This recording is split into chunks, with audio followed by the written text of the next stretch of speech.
안녕하세요. 책 읽어주는 여자 도원입니다.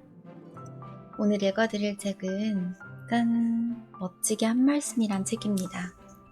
스피치 책이에요.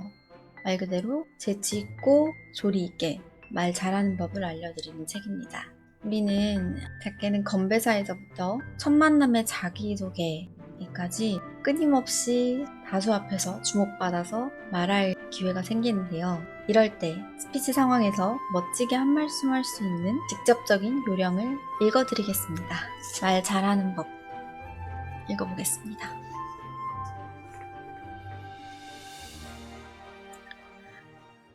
멋지게 한 말씀 하기. 자기관리의 핵심은 말의 기술. 한 말씀 부탁합니다. 동문회에 참석한 박 여사에게 사회를 보던 총무가 정중하게 한 말씀 해주기를 청했다. 박 여사는 동창회 간부가 아니지만 자리를 함께한 사람 가운데 가장 연장자이기에 예우를 해준 것이다. 박 여사로서는 전혀 예상치 못한 상황. 미리 귀뜸이라도 해줬으면 마음속 준비를 했을 텐데 말이다.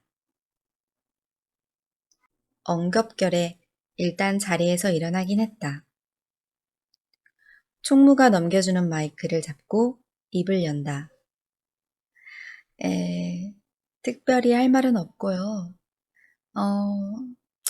그러니까 자기가 생각해도 뭔지 모를 몇 마디를 하고 자리에 앉는다. 멋진 스피치는 고사하고 횡설수설했다는 생각에 얼굴이 화끈거린다. 은근히 속이 상한다. 고참으로서 어쩌면 인사말 정도는 하게 될지도 모른다는 생각을 왜 못했는지 후회가 된다. 그러나 이미 엎질러진 물, 끝난 상황이다.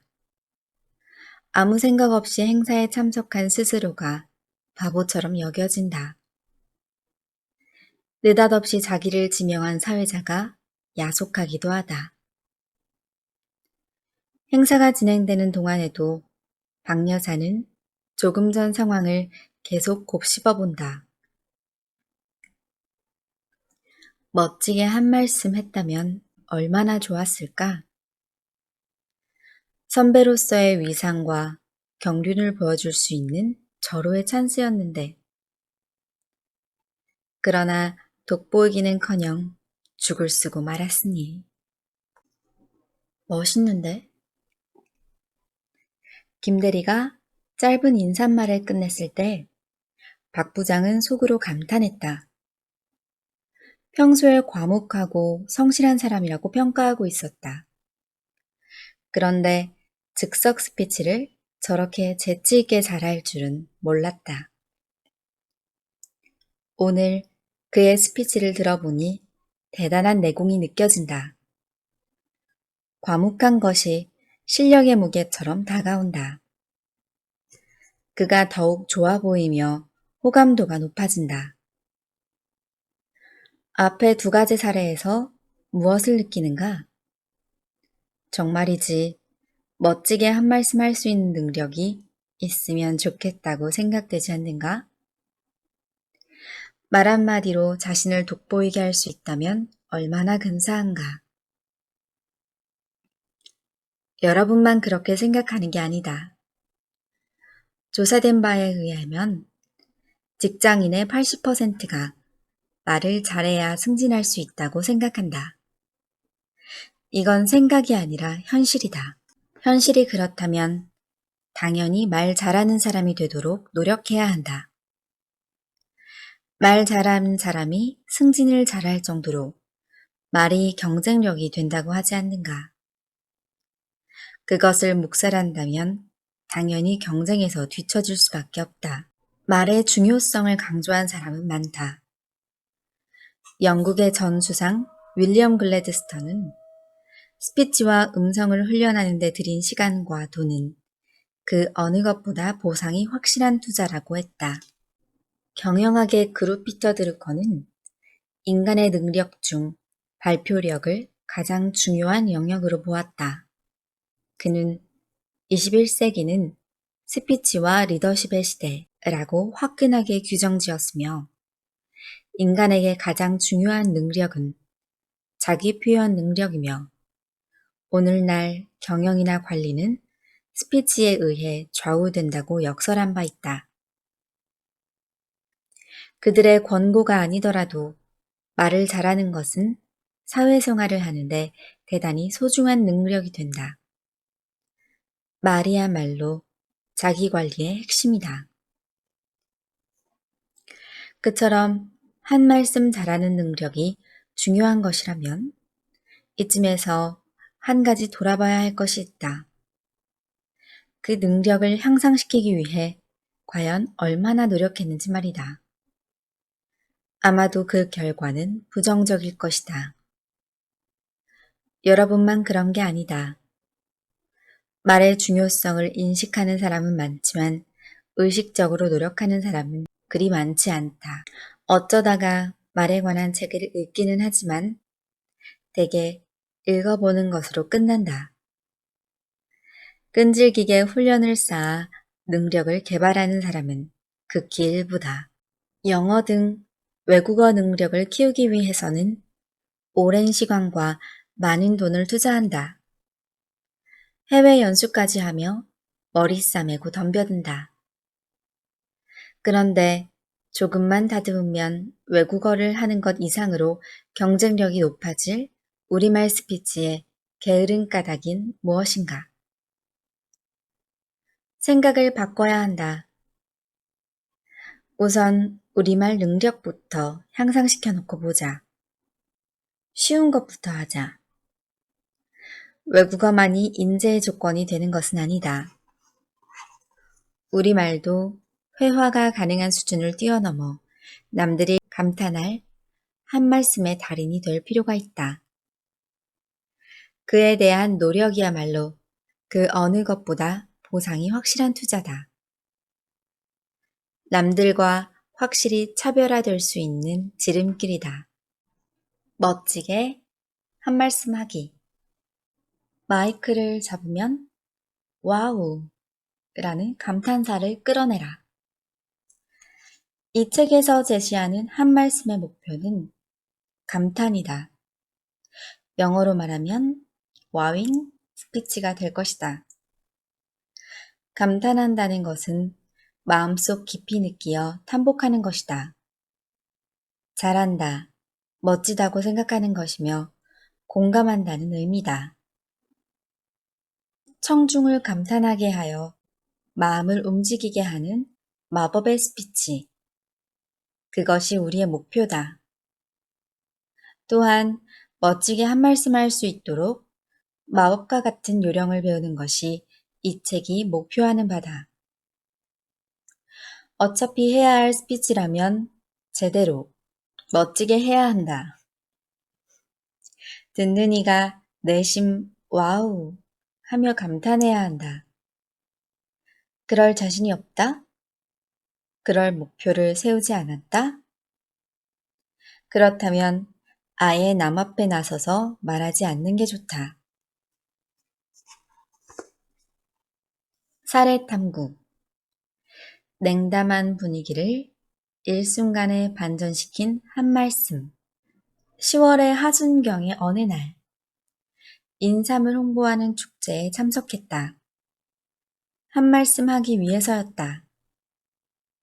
10월의 날씨답지 않게 무척 추웠다.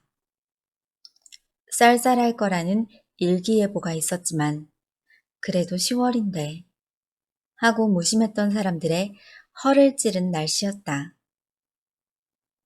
하필이면 행사장은 야외 바람까지 불어서 체감 온도는 더욱 낮았다. 내빈들은 사람들의 시선을 의식하며 폼잡고 앉아 있었지만 무척 추웠을 것이다. 나 역시 덜덜덜 떨려서 죽을 지경이었다. 설상가상으로 기념사, 축사, 경려사 등등 한 말씀 할 사람이 10명도 더 됐다. 짧게 한마디씩만 해도 30분은 걸릴 터였다. 내빈들의 스피치가 길게 이어졌다. 이런 센스 없는 사람들. 나도 모르게 끌끌 혀를 찼다. 추워서 모두들 떨고 있는 상황이면 말을 짧게 하는 게 당연하다. 그것이 스피치의 센스요, 요령이다. 그럼에도 준비해온 원고를 착실하게 그대로 읽고 있으니 정말 무감각하다 밖에. 빨리 좀 끝내지. 시간이 흐르면서 여기저기서 웅성거리기 시작했다. 추위를 이기려는 청중의 신음소리가 마치 불평처럼 들려왔다. 팔짱을 껴서 체온을 유지하려고 몸을 움츠린 사람, 발을 동동 구르는 사람이 늘어나면서 행사장의 분위기는 서서히 망가지고 있었다. 내가 말할 순서는 거의 끝 무렵이었다. 이거야말로 최악의 포지션이 아닌가. 시간이 지나면서 쌓인 청중의 원망이 고스란히 내게로 떨어질 판이었다. 그럴 바에는 차라리 연설을 안 하느니만 못하다. 머릿속에서는 경고 사이렌이 울렸다. 이대로는 안 되겠다. 연설 차례를 기다리면서 머리를 빠르게 굴리기 시작했다. 짧게 가는 게 정답이다. 준비해간 원고는 제쳐두고 짧은 즉석 연설로 대체해야겠다는 판단이 섰다. 그러면서도 청중에게 확실히 각인되는 멋진 한 말씀을 해야겠다고 방침을 정했다. 이왕이면 유머를 통해 청중의 얼어붙은 마음을 녹여주고 싶었다. 그런 기준으로 말할 내용을 재빨리 구상했다. 드디어 순서가 되었을 때 나는 연단에 올라가 이렇게 입을 열었다. 최대한 친근하고 자연스러운 말투로 여러분, 오늘 날씨가 무척 춥죠? 네. 물어보기가 무섭게 청중이 악을 쓰듯 대답했다. 추워서 죽을 지경이니 빨리 끝내달라는 항변임이 분명하다. 그들의 대답을 듣자마자 기다렸다는 듯이 큰 소리로 너스레를 떨었다. 그게 바로 평소에 인삼을 안 드셔서 그런 겁니다. 능청스런 내 말에 청중이 일제히 와 하고 함성을 질렀다. 폭발적인 감탄사가 웃음과 함께 터져나왔다. 단 한마디로 일순간의 분위기가 확 달라졌으면 물론이다. 나는 틈을 주지 않고 계속 말을 이어갔다. 앞으로 인삼을 많이 잡수시라고 오늘 날씨가 이렇게 추운 것 같습니다. 건강에 인삼만큼 좋은 게 없습니다. 아무쪼록 세상 사람들 모두가 인삼을 많이 잡수시고 건강하시기 바라며 축사에 가름합니다. 이것이 내가 했던 스피치의 전부다. 3번 스피치는 고사하고 30초 스피치밖에 안 되는 짧은 연설이다. 그러나 청중은 우레 같은 박수로 화답했다. 이 한 말씀으로 나는 많은 사람들로부터 인사를 받았고 오랫동안 사람들의 입에 오르내리며 칭찬을 들었다. 박수를 받고 칭찬을 들었다는 것은 청중이 내심 감탄했다는 것을 의미한다. 그날의 청중은 대부분 인삼재배 농가를 비롯한 지역의 농업인들과 주민들이었다.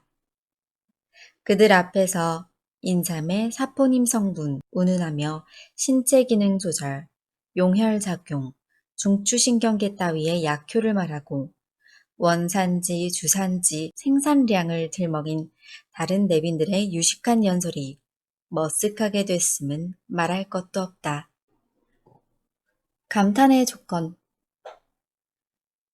스피치를 망치면 여러모로 손실이 크다.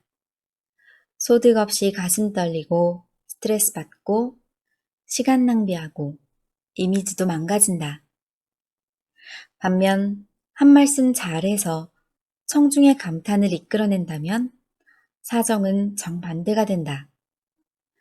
말에 대한 감탄을 넘어 사람에 대한 감탄으로 이어지는 것이다. 한마디 말로 천냥빚을 갚는 수준이 아니라 천냥의 이익을 남긴다.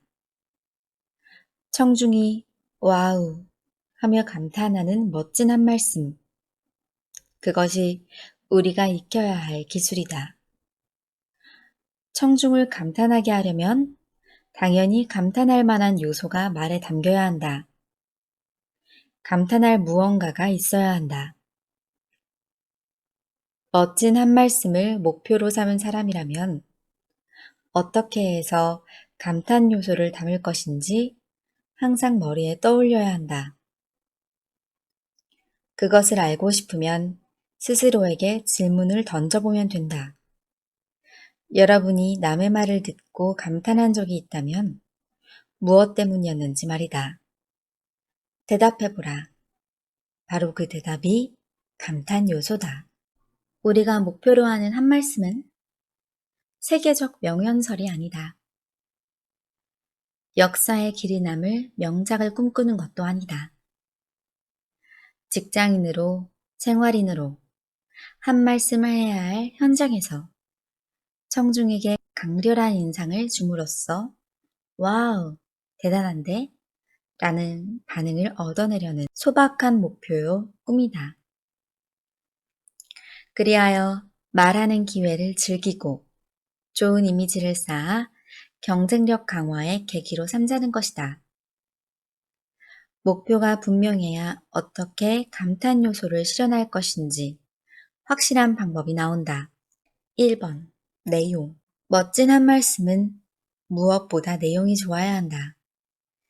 기교나 재주로 사람의 마음을 사로잡는 데는 한계가 있다. 물론 아는 것이 많다고 말도 잘하는 것은 아니다. 교수나 학자 등 전문가 중에 아는 것은 많은데 말로 표현하는 데는 바보 수준인 사람도 있다. 그래서 기법이 중요하다. 그러나 아무리 다양한 기법을 겸비해도 결코 내용의 비중을 뛰어넘지는 못한다. 처절할 정도의 신체적 장애나 시련을 딛고 세계적 인물로 성장한 사람이 자기 삶에 관한 이야기를 한다면 어떨까? 뛰어난 언변을 발휘하지 않더라도 청중의 이목을 집중시키고 감탄을 불러일으킬 것이다. 내용 자체가 경이롭고 감동스러울 것이기 때문이다. 내용이 이 정도 수준이라면 보통의 언변만 되어도 기법 따위는 별로 문제가 되지 않는다. 누구나 마찬가지다. 어떻게 저런 사실을 알았을까? 어디서 저런 내용을 구했을까? 탁월한 관찰력과 해석이다. 정말 좋은 정보구나. 이런 반응을 불러일으킬 만한 내용으로 한 말씀을 구성한다면 당연히 청중의 호기심을 충족시키고 감탄을 살 것이다. 사례탐구, 교양악단과 판소리, 그리고 리더십. 그런 한 말씀을 구성하는 대표적인 사람으로 아마도 이어령 선생을 꼽아야 할 것 같다. 잘 아는 바와 같이 그분은 글도 그렇지만 스피치 역시 감동적이다. 정말이지.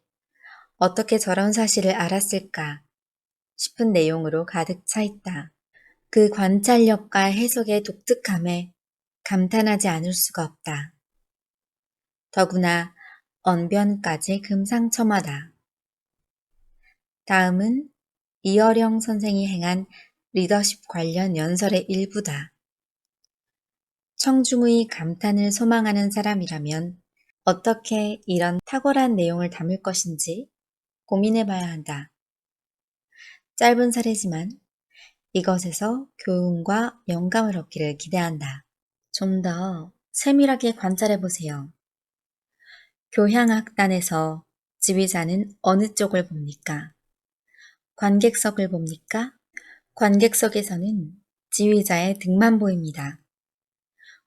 객석이 아니라 연주자 쪽만 보고 있기 때문이죠. 청중의 표정이 어떤지, 자고 있는지조차 모릅니다. 교향악단 지휘자처럼 CEO가 회사를 운영한다고 가정해보세요. 큰일이 납니다. 저희는 생산만 했지 소비자가 뭘 생각하는지, 고객이 무엇을 원하는지 모르니까요. 연주가 다 끝나고 나서 박수를 받을 때만 관객석을 향합니다. 박수를 받을 때만 관객석을 보는 지도자는 안 됩니다. 또 자신들끼리만 서로 한 그룹을 이루고는 상대방이 기침 하나 못하게 합니다. 교향악단이 아니라 연극도 그렇습니다. 한국의 판소리와 비교해보면 쉽게 이해할 수 있습니다. 가령 악장과 악장 사이에 약간의 휴식이 있으면 관객석에서는 기침하느라고 야단입니다. 그런데 우리 국악을 들으면서 기침 참는 걸 보셨습니까? 좋다 하고 추임새도 넣고 기침도 하고 별짓을 다 합니다. 판소리에서 최고는 노래 부르는 사람이 아닙니다. 옆에서 북을 치며 장단을 맞춰주는 고수이죠. 그래서 일고수 이명창이라는 말이 나온 것입니다. 고수는 한쪽 눈은 창을 하는 사람에게, 한쪽 눈은 관객석에 가 있습니다. 서양의 컨덕터처럼 뒷모습을 보이고 자기들끼리 하는 게 아니라 오늘날의 CEO는 주의봉을 든 교향악단의 컨덕터가 되기보다 북채를 든 고수가 되어야만 기업을 끌고 가게 됩니다. 이런 내용의 연설을 들으면 절로 맞아 하는 공감과 함께 감탄이 나온다. 공감이 넘치면 넘칠수록 감탄의 강도는 강해질 수밖에 없다. 감탄이 절로 나는 내용 구성에 대해서는 나중에 상세히 다루겠다. 2. 논리전개. 논리전개란 흔히 말하는 서론, 본론, 결론, 3단 구성을 말하는 게 아니다. 청중이 고개를 끄덕이고 호응할 설득력이 있게 말해야 한다는 것이다. 더 나아가 청중이 감탄할 만한 뛰어난 해석과 재치가 필요하다. 한 말씀 멋지게 잘하는 사람을 보면 이 부분에서 비상하다. 늘 듣고 보던 평범한 내용을 가지고도 청중이 미처 생각하지 못했던 절묘한 논리로 풀어낸다. 앞서 이어령 선생의 사례는 내용과 더불어 이 부분에도 해당한다. 사례 탐구. 아내가 남편에게 잘해줘야 하는 이유? 장경동 목사. 유머러스한 언변으로 청중의 감탄을 자아내는데 참 탁월하다. 나는 틈나는 대로 TV를 통해 그분의 강연을 듣는다. 유머뿐 아니라 논리 전개에서부터 표현법에 이르기까지 배울 게 한두 가지가 아니기 때문이다.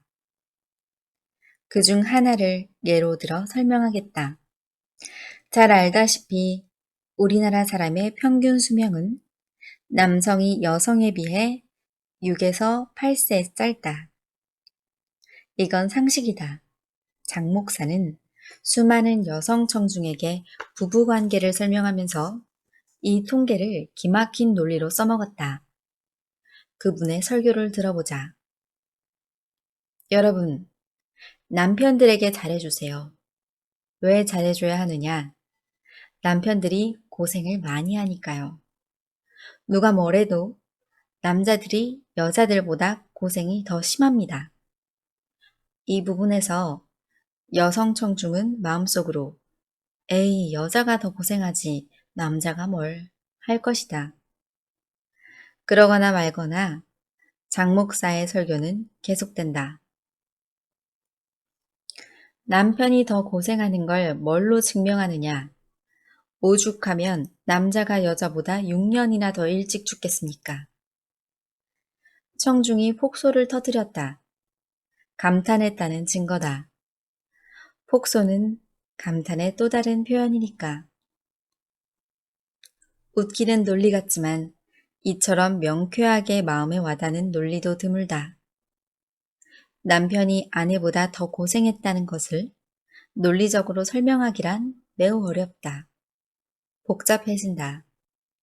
그러면 아내들은 자기들이 더 고생했다는 증거를 내놓으며 항변할 게 뻔하다. 어차피 논문 발표를 하는 게 아니다. 여성 청중에게 하는 재미있는 강연일 뿐이다. 그런 자리에서 남편과 아내 둘 중에 어느 쪽이 더 고생했느냐는 것을 과학적, 논리적으로 설명할 수는 없다. 증명할 수도 없는 일이다. 부부마다, 가정마다 사정이 다르기 때문이다. 그러나 평균 수명을 대입해 오죽하면 남자가 여자보다 6년이나 더 일찍 죽겠냐 라고 해버리면 더 이상 할 말이 없다.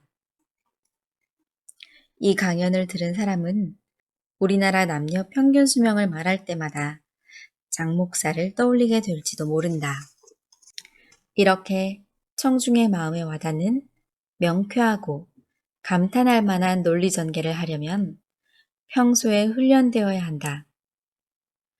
똑같은 사물이나 현상도 남다르게 보고 남다르게 해석하고 남다르게 생각하는 훈련을 쌓아야 한다. 이야기가 남다르다는 것, 그것은 중요한 감탄 요소다. 오늘은 여기까지 읽을게요. 다음 시간에는요, 좀 더 구체적인 사례를 들어서 멋지게 한 말씀 할 수 있는 방법을 읽어드리겠습니다. 함께 해주셔서 감사합니다. 다음 이 시간에 뵐게요. 안녕. 좋은 밤 되세요. 바이바이. 잘 자요, 여러분. LA 출신 엔젤이네요. 날개? 뒤에 안 보여요? 착한 사람들만 보이는 건데? 안 보여요? 나 나쁜 사람이라 나만 안 보이는 건가요? 안 보여요? 이게 파닥파닥 거리는 거 안 보여? 파닥파닥. Can you show us your chair? It is a cat? It's like a... looks like a cat or kind of rabbit? Cat. Pink cat.